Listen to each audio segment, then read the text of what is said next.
Salut et bienvenue dans cette vidéo, on va parler d'utilitarisme. Alors l'utilitarisme, c'est une philosophie morale qui nous dit qu'il serait bien de maximiser le bonheur et de minimiser la souffrance. Et à l'inverse, qu'il serait beaucoup moins bien de diminuer le bonheur et d'augmenter la souffrance. Alors il y a déjà pas mal de vidéos qui parlent d'utilitarisme, mais la particularité de celle-ci, c'est que je vais pas seulement expliquer ce qu'est l'utilitarisme, je vais également défendre l'idée que c'est le système moral le plus pertinent, ou en tout cas celui que nous devrions choisir, et qu'on y gagnerait tous si tout le monde adoptait cette position.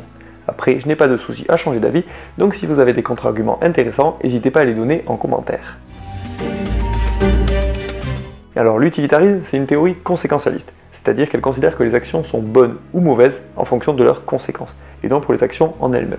Elle s'oppose donc au déontologisme, qui considère que les actions sont intrinsèquement bonnes ou mauvaises, quelles que soient leurs conséquences. Un exemple très classique, c'est celui de Kant avec le mensonge. D'un point de vue déontologiste, si on considère que mentir c'est mal, alors il ne faut jamais mentir, même dans des cas où ça permettrait de sauver des vies ou d'avoir d'autres conséquences qu'on pourrait considérer comme positives. Mais dans une logique conséquentialiste, nos actions sont morales ou immorales en fonction des conséquences qu'elles ont, ou plutôt des conséquences qu'on attend d'elles. Ça d'accord, c'est les conséquences de nos actions qui doivent être positives.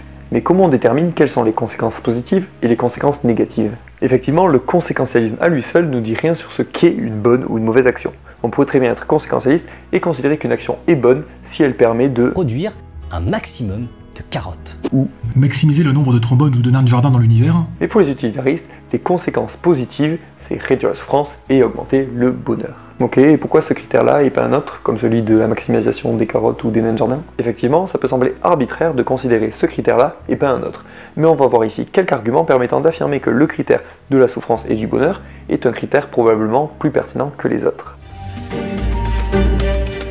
Dans la première vidéo de cette chaîne, on a parlé de sentientisme, idée selon laquelle on devrait se préoccuper du sort des individus sentients, qui peuvent avoir des ressentis, de la joie, de la souffrance, et qu'un être non sentient n'a aucun intérêt à être défendu, puisqu'il n'a pas d'intérêt propre. Et l'utilitarisme est fortement lié au sentientisme, car l'idée est de réduire les souffrances et augmenter le bonheur, mais les souffrances et le bonheur de qui? Eh bien de ceux qui peuvent souffrir ou ressentir le bonheur, donc des êtres sentients. C'est d'ailleurs souvent que Jérémie Bentham, le père de l'utilitarisme, est cité pour illustrer le sentientisme avec cette fameuse phrase « La question n'est pas peuvent-ils raisonner, ni peuvent-ils parler, mais peuvent-ils souffrir ?»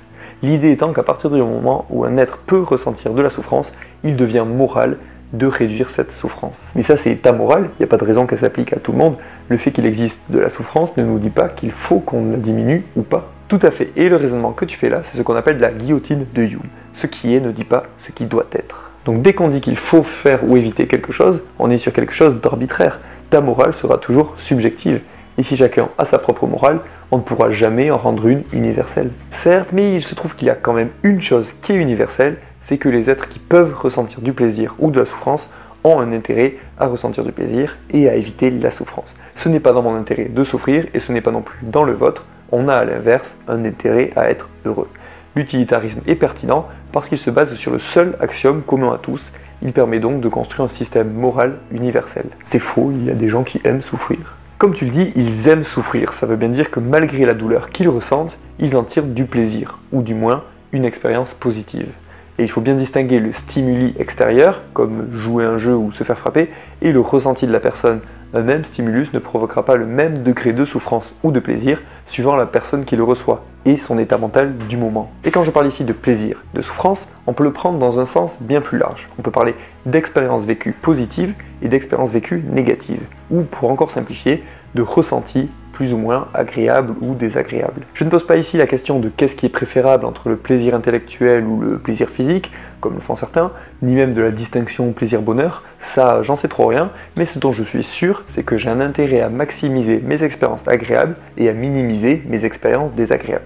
Et que cette phrase est valable pour tous les êtres sentients. Après, on ne peut pas toujours vouloir éviter la souffrance, sinon on n'avance pas. Des fois, souffrir, ça nous aide à avancer ou à réussir. A l'inverse, est-ce que tu es certain que chercher toujours plus de plaisir nous rendra heureux? Et tu peux aussi croire que tu fais une bonne action en réduisant la souffrance, mais qui te dit que ça n'aura pas de mauvaises conséquences par la suite? Là, on est d'accord en fait. Si on regarde uniquement à court terme, on manque de prendre en compte beaucoup de conséquences futures. On est donc bien loin du raisonnement conséquentialiste qu'on va avoir ici. On doit bien considérer le bonheur et les souffrances totales, et donc à long terme. Ce qui est sûr, c'est qu'un monde avec 100 unités de bonheur et 10 unités de souffrance est préférable à un monde avec 100 unités de souffrance et 10 unités de bonheur. Ça, c'est un problème de l'utilitarisme aussi, c'est très mathématique, mais dans la réalité, on ne peut pas chiffrer la souffrance. Et puis, on n'est pas des ordinateurs. Au quotidien, on raisonne avec des idées, des concepts, pas avec des calculs. Tout à fait, et l'idée des chiffres pour comparer, c'est juste pour donner l'exemple qu'un monde avec plus de bonheur et moins de souffrance est préférable. En pratique, il est clair qu'on ne va pas calculer pour chacun de nos actes les souffrances et le bonheur engendrés. On va utiliser des lois, des règles, des valeurs qui vont nous aider à agir en ce sens au quotidien. Mais au final, c'est bien le bonheur et la souffrance les paramètres essentiels. Ok, ça tient la route. Je peux admettre que c'est pertinent d'être au moins un peu utilitariste. Mais après, de là à dire que le critère souffrance-bonheur est le seul critère à prendre en compte, ça peut paraître un peu excessif. Il y a quand même d'autres choses importantes dans la vie. Est-ce que tu voudrais vraiment sacrifier la science, la liberté, la connaissance, les arts aussi, tout ça pour plus de bonheur? Il y a effectivement des choses qui peuvent nous paraître plus importantes, mais on peut se demander pourquoi on leur accorde de l'importance. Moi aussi, dans un dilemme, je n'aurais pas envie de faire une croix sur l'art ou la science, mais n'est-ce pas parce que ces choses nous plaisent, qu'elles nous procurent un certain plaisir, ou que ça nous plaît de leur accorder de l'importance? Mais en fin de compte, je ne pense pas que ces choses aient une valeur intrinsèque. Je pense qu'elles n'ont un intérêt qu'à travers le bonheur qu'elles permettent d'obtenir ou les souffrances qu'elles permettent d'éviter. Et il nous est peut-être coûteux d'admettre qu'elles n'ont pas de valeur intrinsèque en dehors de l'impact qu'elles peuvent avoir sur les individus sentients. Pour un exemple, pour illustrer ça, si on se demande quels intérêts ont des ordinateurs à stocker beaucoup d'informations et à savoir faire des calculs complexes, bien aucun, car ils ne sont pas sentients, ils ne tirent aucun bénéfice personnel de ces choses-là. Alors que nous, on peut en tirer des bénéfices. Par exemple, le fait d'avoir des connaissances et une méthode scientifique, ça peut nous apporter directement du plaisir à apprendre ou découvrir des choses, et indirectement nous permettre de construire une société qui sera plus à même d'aider les individus à réduire leur souffrance, par exemple avec la médecine ou en construisant un modèle politique utilitariste qui mettait tout en œuvre pour que les individus puissent être heureux. Parce que bon, pour sortir de l'expérience de pensée et revenir au contexte réel, je pense que le progrès de la science et de la connaissance est quand même essentiel pour se diriger vers une société utilitariste. Et c'est pareil pour la liberté, elle n'a pas de valeur en elle-même, mais donner aux individus la possibilité de choisir des choses dans leur vie participera à leur épanouissement et de fait à leur bonheur, parce qu'on aime avoir la sensation de liberté. Ok, donc on accorde de l'importance aux choses uniquement parce qu'elles influent sur nos joies et nos souffrances. Mais là, ça montre notre problème de l'utilitarisme. Puisqu'on réduit tout au bonheur et à la souffrance, alors on n'accorde plus de valeur fondamentale. Donc tant qu'on va dans le sens de plus de plaisir et moins de souffrance, on peut négliger sans problème tous les droits fondamentaux. Il n'y a pas de droit à la vie, pas de droit à l'intégrité, à la liberté, à la dignité. Attends, tu passes de soutenir que chacun a sa morale personnelle à défendre les droits fondamentaux? Pas facile d'être le personnage qui pose les questions. Avant de répondre à la question des droits fondamentaux, je précise qu'il ne faudrait pas faire de raisonnement motivé, c'est-à-dire chercher un raisonnement qui arriverait à une conclusion qu'on aurait déjà fixée dès le départ. Donc pour ce qui est des droits fondamentaux, c'est en fonction de la pertinence des arguments qu'on doit conclure si oui ou non on doit leur accorder de l'importance. Mais on ne peut pas rejeter un raisonnement sous prétexte que la conclusion nous déplaît. Bon, est-ce que l'utilitarisme s'oppose aux droits fondamentaux? Eh bien oui et non. Il ne s'y oppose pas forcément dans le sens où accorder ce genre de droits aux individus peut servir le bien-être général. Mais ces droits fondamentaux ont-ils une valeur intrinsèque? Pour dire qu'ils ont une valeur en eux-mêmes, du genre la sacralité de la vie ou un droit à la propriété inaliénable, il faudrait le justifier.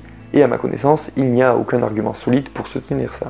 Mais on peut tout à fait défendre l'idée de ces droits en les justifiant par leurs conséquences sur les individus.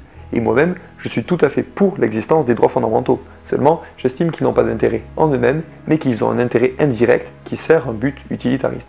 Je pense par exemple que pas grand monde ne voudrait vivre dans une société où notre droit à la vie n'est pas garanti. Ce droit-là me paraît essentiel dans une société qui cherche le bonheur des individus. Pourtant, dans les dilemmes moraux, comme le dilemme du tramway, le choix utilitariste, c'est bien celui qui n'hésite pas à sacrifier des vies au nom du bonheur général. Alors les dilemmes moraux, vous en connaissez sûrement, on vous propose des dilemmes tels que tuer une personne pour en sauver 5. Vous pouvez trouver plusieurs variantes de ces dilemmes dans cette vidéo de Monsieur Phi avec les. Et ces expériences de pensée font que pas mal de gens en arrivent à se dire plutôt utilitariste, mais pas trop non plus, qu'il faut garder un minimum de règles déontologiques telles que ne pas tuer. Et ces dilemmes, ça va être le sujet de la prochaine vidéo, parce qu'il y a quand même pas mal de choses à en dire. Attends, t'es en train de faire une vidéo où tu défends l'utilitarisme, mais tu ne vas pas répondre aux principales critiques de l'utilitarisme? Alors, en quelque sorte, oui, mais en fait, l'objet de cette vidéo, c'était surtout d'expliquer l'importance d'utiliser la variable des ressentis positifs et négatifs pour établir un système moral, et de se baser là-dessus pour conceptualiser ce que pourrait être un monde meilleur, et donc vers où il serait bon d'aller en tant que société. Donc oui, on reparlera d'utilitarisme dans la vidéo suivante. Et je vous invite à aller voir le travail des personnes qui m'ont beaucoup influencé sur ce sujet, qui m'ont fait changer d'avis et qui sont à l'origine de plusieurs arguments que j'ai donnés ici. Donc merci beaucoup à Réplique Éthique, vous pouvez aller voir sur son site, il y a des articles super intéressants avec de beaux diagrammes. Et merci aussi au super prof de philo Cédric Stolz, qui n'a pas de site perso, mais qui a des livres, des conférences, des articles, je mettrai les liens en description. Voilà pour cette vidéo, j'espère qu'elle vous aura plu, et n'hésitez pas à vous abonner pour voir la prochaine qui fera suite à celle-ci.